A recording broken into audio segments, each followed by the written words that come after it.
YCP rebel ఎమ్మెల్యేలు ఎమ్మెల్సీల lunch motion పిటిషన్లపై AP హైకోర్టులో కాసేపట్లో విచారణ జరగనుంది. అనర్హత విచారణ నోటీసును రద్దు చేయాలని పిటిషన్లు దాఖలు చేశారు. నలుగురు వైసీపీ రెబెల్ ఎమ్మెల్యేలు రామచంద్రయ్య ఈ పిటిషన్ వేశారు.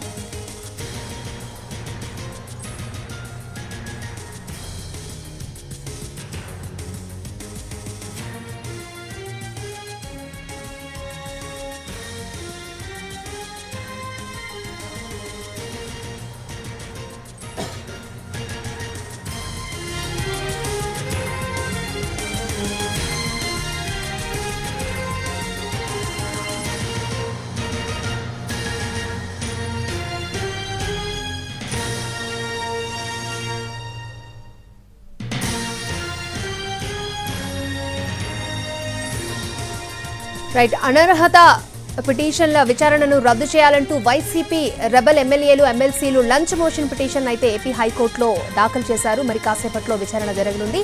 ఇదే అంశానికి సంబంధించి మరిన్ని అప్డేట్స్ మా ప్రతినిధి శ్రీకాంత్ లైవ్ లో మనకు అందిస్తారు. శ్రీకాంత్,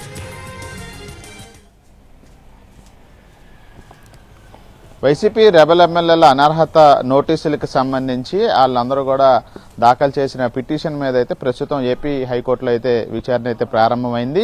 నలుగురు వైసీపీ రెబెల్ ఎమ్మెల్యేలతో పాటుగా వైసీపీ ఎమ్మెల్సీ రామచంద్రయ్య కూడా ఈ పిటిషన్ కూడా దాఖలు చేయడం కూడా జరిగింది. మొత్తం 5గురికి సంబంధించి దాఖలు చేసిన లంచ్ మోషన్ పిటిషన్ మీద ఉదయమే విచారణకి ఏపీ హైకోర్టు అనుమతించిన నేపథ్యంలో కొద్దిసేపటి క్రితం అంటే 2 గంటల 20 నిమిషాల తర్వాత అయితే దీనికి సంబంధించి విచారణ ప్రారంభమైంది.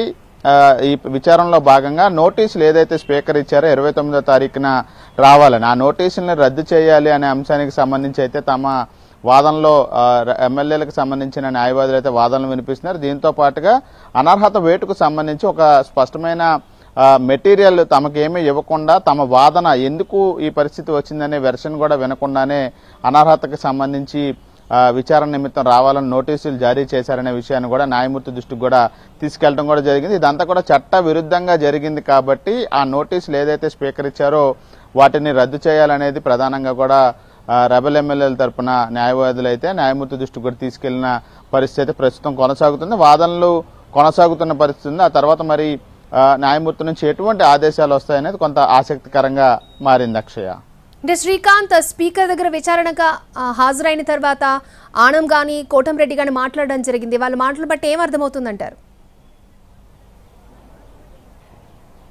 అంటే వాళ్ళు ఎమ్మెల్యేలు రెబెల్ ఎమ్మెల్యేలు కొంతమంది స్పీకర్ దగ్గరికి వెళ్ళటం, కొంత సమయం కోరటం ఇవన్నీ కూడా జరిగింది. అక్కడ కూడా ఇదే అంశాన్ని ఏదైతే తమ వాదన వినాలి, మెటీరియల్ ఇవ్వకుండానే ఈ విధంగా విచారణకు పిలిచారనే అంశాలను కూడా స్పష్టం చేసిన నేపథ్యంలో ఇంకా మిగతా వాళ్ళు కూడా ఇంకా విచారణకి హాజరు కాకుండా ఉన్నారు కాబట్టి మొత్తం అందరూ కలిపే ఈ లంచ్ మోషన్ పిటిషన్ అయితే హైకోర్టులో దాఖలు చేశారు కాబట్టి అందరి ఉద్దేశం కూడా ఒకటే, ఆ మెటీరియల్ స్పష్టమైన మెటీరియల్ ఇవ్వాలి, అదేవిధంగా తమ వెర్షన్ వినాలి. అప్పటి వరకు ఇప్పుడు ఇచ్చిన నోటీసులు ఏదైతే ఉన్నాయో వాటిని రద్దు చేయాలి. ఈ 3 అంశాల మీద ప్రస్తుతం ఎమ్మెల్యేలు కానీ ఎమ్మెల్సీ వేసిన పిటిషన్లో తమ ప్రధాన ప్రేయర్గా కూడా వాళ్ళు న్యాయమూర్తి ముందు పెట్టారు కాబట్టి ఆ ఎమ్మెల్యేల తరపున న్యాయవాదులు కూడా అదే అంశాన్ని కూడా ప్రస్తుతం న్యాయమూర్తి ఎదుట వినిపిస్తున్నారు. మరి అటు ప్రభుత్వం తరపు నుండి ఎటువంటి వెర్షన్ వస్తుంది అనేది కూడా తెలుస్తుంది. ఆ తర్వాత ఎటువంటి డైరెక్షన్ హైకోర్టు ఇస్తుంది అనేది కొంత సమయం పట్టే అవకాశాలు ఉన్నాయా అక్షయ?